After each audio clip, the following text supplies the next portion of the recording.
Hi. Let me first show you the book we just published. Okay.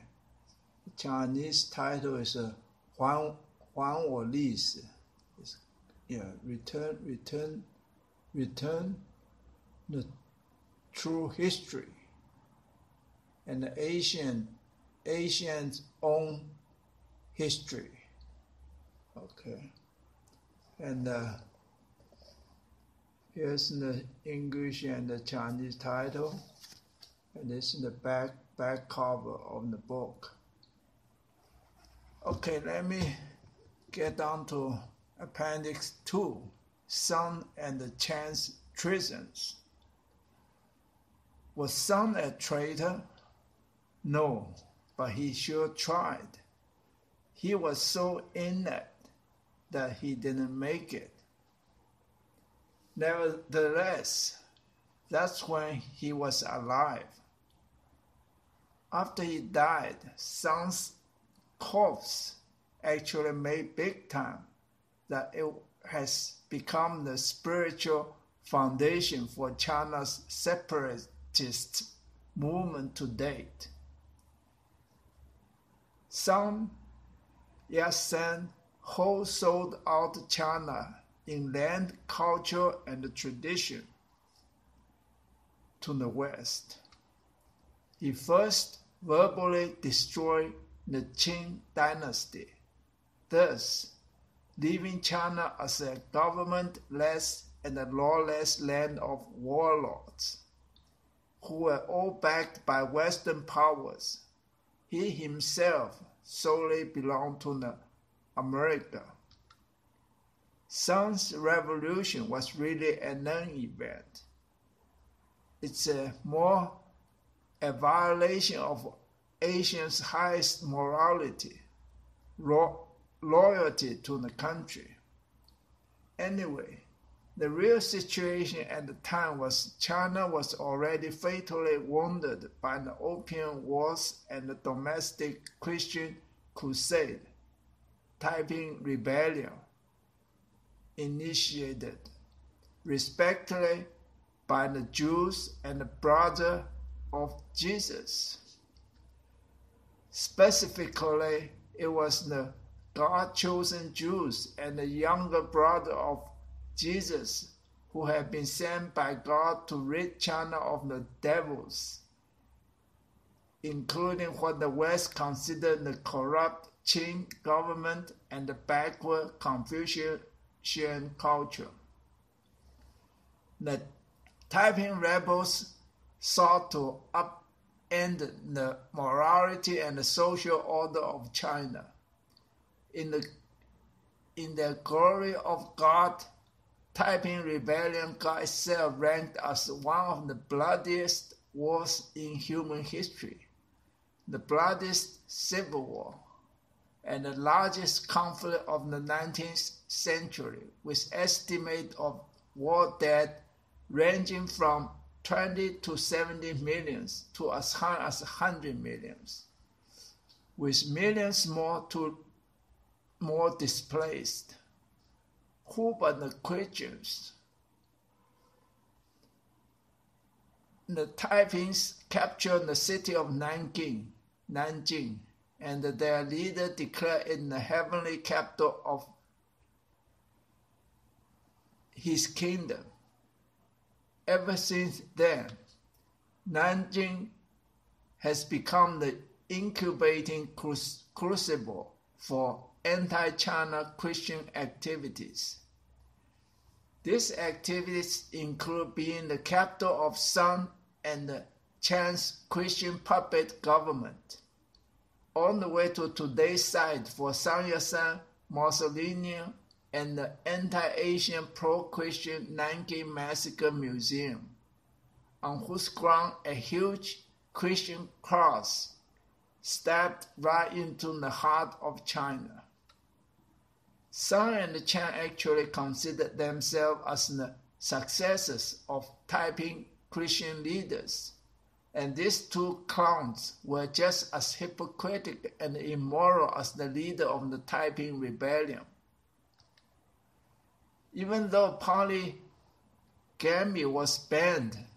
The leader Hong Xiuquan had numerous concubines and frequently mistreated them. Many high-ranking Taiping officials kept concubines as a matter of prerogative and lived as de facto kings. The Taiping Rebellion was a total war. Almost every citizen of the Taiping Heavenly Kingdom was given military training and conscripted into the army to fight against Qing imperial forces.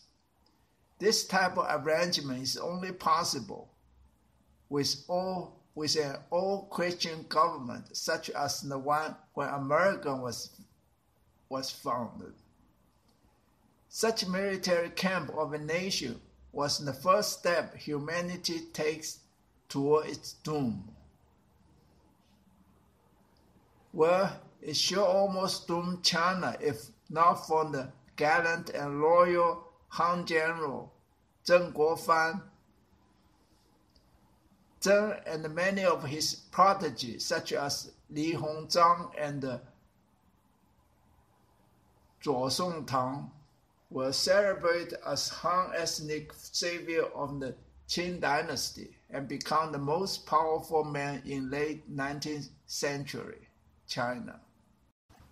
By the time Song started the revolution, Emperor Cixi had already passed all her power to the Han generals.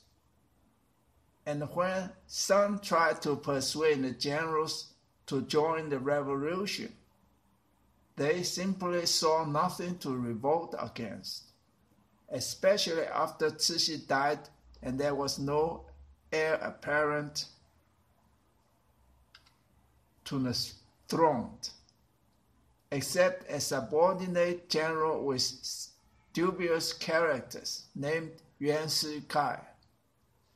Finally, Song bribed Yuan to be the head of the new revolutionary government to make things to look not so non-event.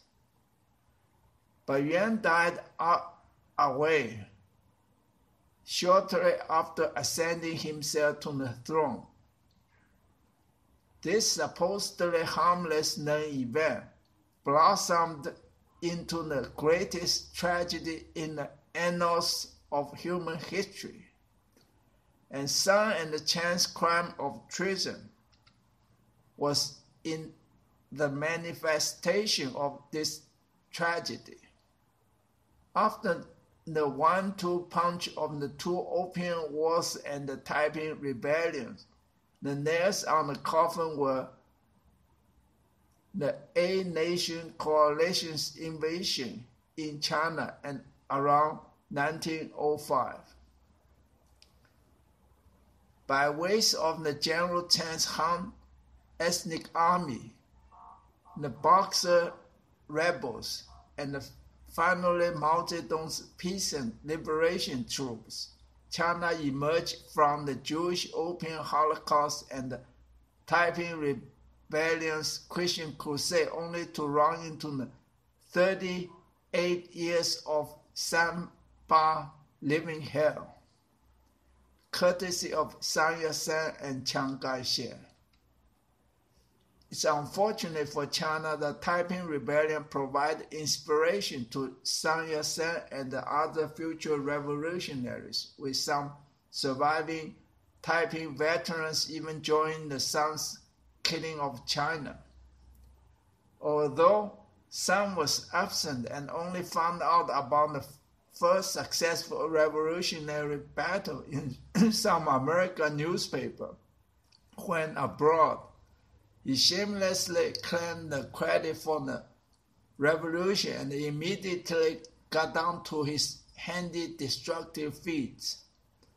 After successfully bringing down the #1 morality of loyalty to the country, Sun went after the second highest morality of filial piety. He ordered all Chinese to cut their long hairs. But the reason the hairs were kept long was supposed to be a gesture of respect to the parents, as heirs were given to them by the parents. Not satisfied with just fatally damaging Chinese morality and tradition, some went to ruin China's culture by way of altering Chinese history. He openly lied to the Chinese people, who at the time were suffering from Western devastation, that they have lived the same way in slavery for 5,000 years. So he proudly, on behalf of his new Western masters, changed China's Chinese calendar from the year 4533 to 1911. In his eagerness to cut China off from her roots, some took 2,622 years of China's civilization. Sun and Chiang demonized China to such a despicable state, at home and abroad, in the form of distorted historical documents, that at the end of their 38 years of brainwashing, China did become backward and corrupt in most people's minds. And they arranged for Christian charity to use their opium profits to create 80% of the institutes of higher learning in China to indoctrinate Chinese youth in these anti-Chinese materials. Today, so much of this distorted information were deeply embedded in people's minds that China must take measures to restrict freedom of information and speech in order to save itself a insurmountable amount of hassle to clean up the mess.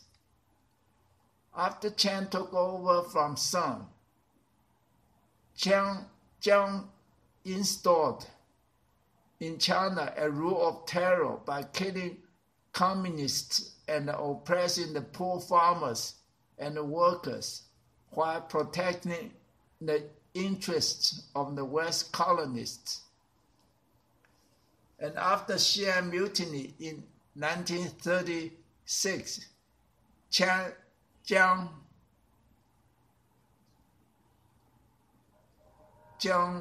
placed his entire attention on personal revenge for the humiliation he suffered at the hands of the Chinese patriots. Though in the mutiny, Chiang promised to fight the Japanese instead of killing Chinese. American military consultants who were sent to China along with billions of dollars of military aid considered Chiang a nitwit in military strategy.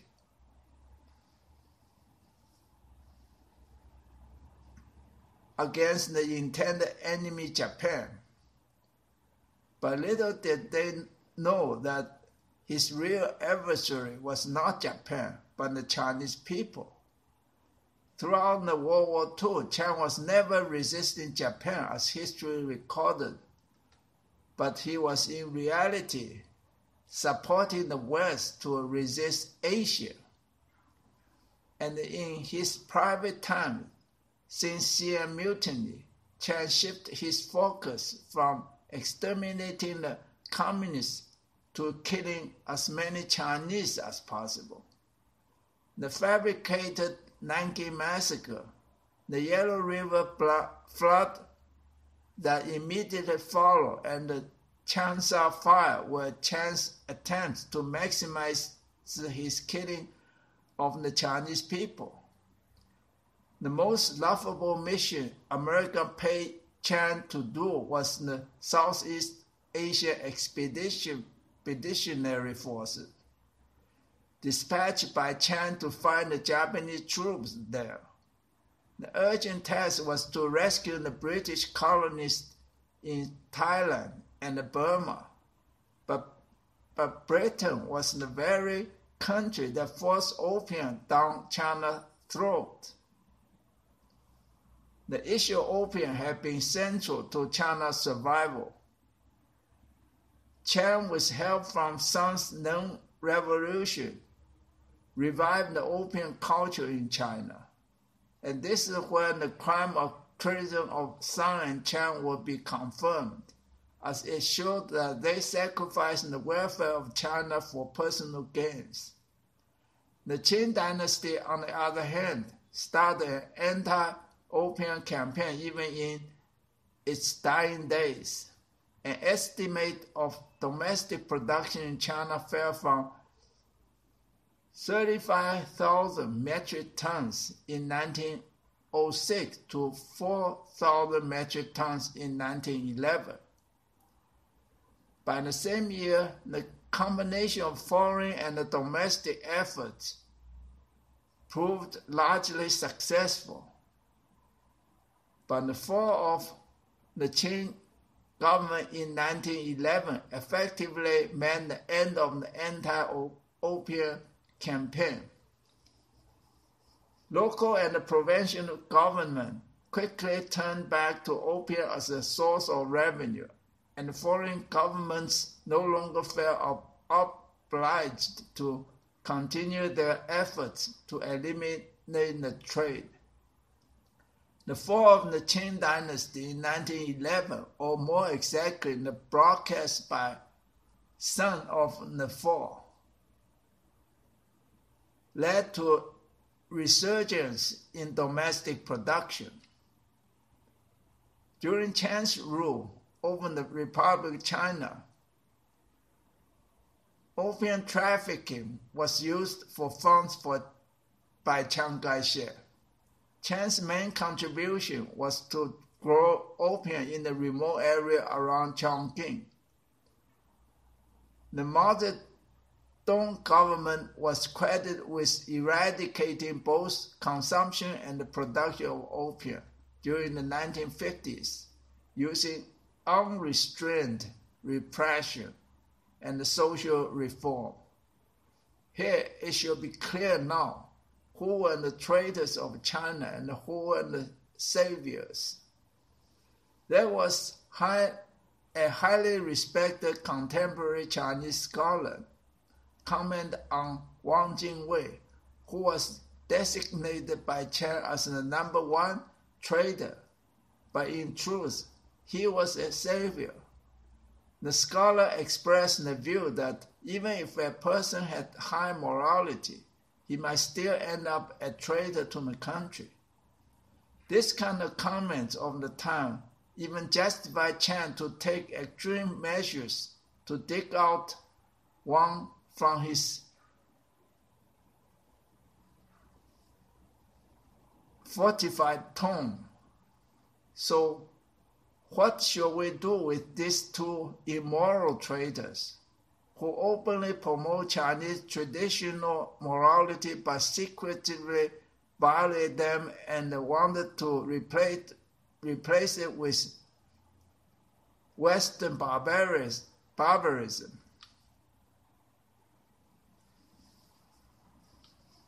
Besides of the above-mentioned crimes of private vengeance, their most unforgivable crime was planting the seed of anti-Asian sentiments home and abroad. Even today, their heritage in Taiwan is making the island an outpost fortress for Americans continue the aggression toward Asia. We must not let them dwarf the Chinese nation and also make the Chinese people like them to worship of Western culture and the Christian God.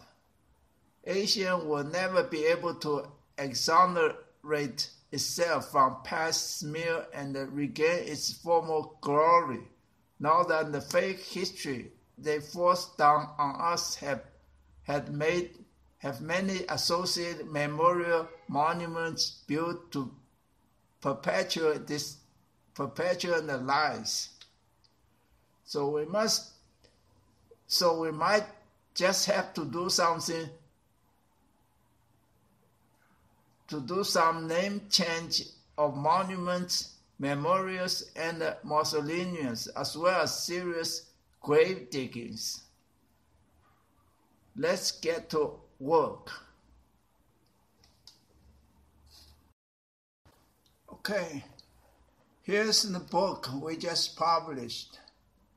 Okay, and the back. Okay. So let me start on this Appendix 3, Wang Jing-wei, a lotus flower in a muddy pond. In the Upside Down History, authored by Chiang kai-shek, Yat-sen, and America, there exist many negative terms that the present generation habitually refer to without questioning them, without questioning their authenticities. Let's question them now.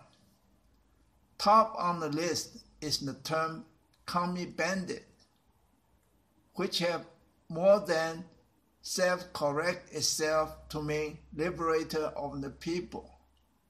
But other terms such as Han traitor, pseudo, and the little ghost are not so lucky. Collectively, they refer to anything that was anti-Chiang kai-shek. For instance, if we were still under Chiang's reign after I gave this speech and you listened to it, all of us would become Han traitors. Taiwan government, even today, probably still think of China as pseudo-government. And the Japanese in most historical war dramas are little Japanese ghosts. And the term Han traitor was especially misused because Chiang Kai-shek used the term early on to accuse any of his generals whenever he appeared to be not hating Mao Zedong enough. Our very own Wang Jing-wei was the undisputed top Han traitor, but character-wise, he was also the political figure of the highest integrity in his time. A lotus flower in a muddy pond describes the scene perfectly. Chiang has filled our heads with so much murky mud that made us see the lotus flower as something dirty. Wang was brought up a patriot and a poet. His motto was, if nobody wants to sacrifice, let me do it. So he started his young life with a band. Answering to the call of a revolution, he participated in the bombing of a royal carriage and was apprehended. Before being beheaded, he wrote, "'Tis great to have laid the knife upon my neck, so I can worthily sacrifice my useful head for my country and people." The presiding judge over this close-shut case of a head chopping for treason was so impressed with his poem and eloquent composure, decided to let him go. And his integrity only strengthened his belief in his motto and finally got him into much deeper trouble. He became the guiding spirit of upcoming misguided revolution. He wrote what Sun Yat-sen spoke. One most memorable piece of document that Sun unfortunately was not able to speak but all Chinese heard it loud and clear, and will never forget what Sun's will. China thus became very flaky. When Chiang cut in line in front of Wang as the new leader of China, bullets now words ruled. As an insurance measure, Chiang allocated more than a bunch of bullets via a submachine gun to Wang, but only got Wang's right-hand man. And at the end, because Wang was made out to be a traitor by Chiang was clean. The assassination occurred in 1938 in the aftermath of the alleged Nanking Massacre and the horror of the Yellow River man-made flood. Wang was in a secret assignment by Chiang to negotiate peace agreement with the Japanese. The meteoric rise in death toll of innocent civilians made it urgent for Wang to apply his motto: if nobody will risk his reputation to be a traitor, I will, in order to save the Chinese people from the Japanese by way of negotiation. What's that they say about nice guys always finish last? But our nice and upright guy here was lucky and did the right thing. However, he was not saving the people from the Japanese, but from Chiang Kai-shek. Why Chiang even borrowed the Japanese bloody hands to kill more Chinese, or as an excuse for killing Chinese? Besides crediting the Japanese for the Nanking Massacre and the Yellow River flood, Chiang used the same decoy techniques in Changsha Fire and Chongqing bomb shelter disaster. In Changsha, Chiang filled fire trucks with gasoline to help putting out the fire. This time, unlike Nanking, the Japanese were repelled, even though the whole city was burned down. In Chongqing, Chiang once prayed for the bombing Japanese enemy up above in the comfort of his living room, according to a visiting Canadian minister who witnessed this and praised Chiang for his act of generosity by a true Christian. But also in Nanking, a massive tragedy occurred outside when the bombs hit the entrance of an overcrowded bomb shelter. Anyway, according to an overseas Chinese who later became the principal of the Xiamen University, in his visit to Chongqing, Chiang's men were living it up with luxurious lifestyle, even enjoying plenty of Japanese imports, which were banned in China while the rest of the city had to face frequent bombings. And curiously, the hillside were covered with pink and white opium poppies. In his haste to save lives, Wang Jingwei probably never tried to second-guess Chiang and buried his head in the peace negotiation with the Japanese. Let's see what kind of peace agreement he finally obtained. He actually was able to get a good deal, as many in Japan in actuality were appalled that the Japanese army had invaded the Chinese mainland and sought an end to it. He negotiated the peace terms with the Japanese Prime Minister Prince Fumimaro Kono, which included no land annexation. no compensation, troops out of China in 2 years.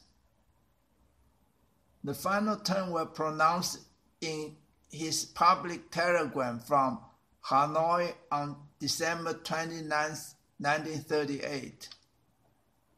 The Japanese also trust Wang as a man of integrity to let him have his own army, government, and even intelligence service. But still, one crime nagged him on. That's his collaboration was allowing Japan to mobilize Chinese resources, including fighting forces, to take more Chinese lives. But that's a crime only from the Western perspectives. From our Asian perspectives, what he did was heroic, since he was helping Japan to liberate Asia. So China's #1 traitor, Wang Jingwei, in collaboration with Japan, had stopped America from encroaching into China mainland, just as the Boxer before him stopped the eight-nation coalition from cutting up China. In the Boxer's case, it was also after Qing's top diplomat, also accused traitor Li Hongzhang, threatened the Western aggressors that he and all the Chinese people would turn into Boxers if they didn't stop the aggression.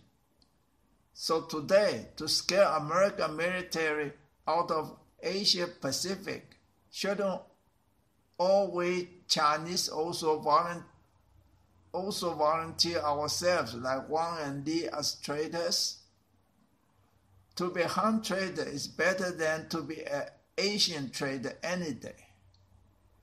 Asia must exonerate Wang Jingwei and Japan in order to wipe out the negative impact of China's and America's upside-down history out of our minds.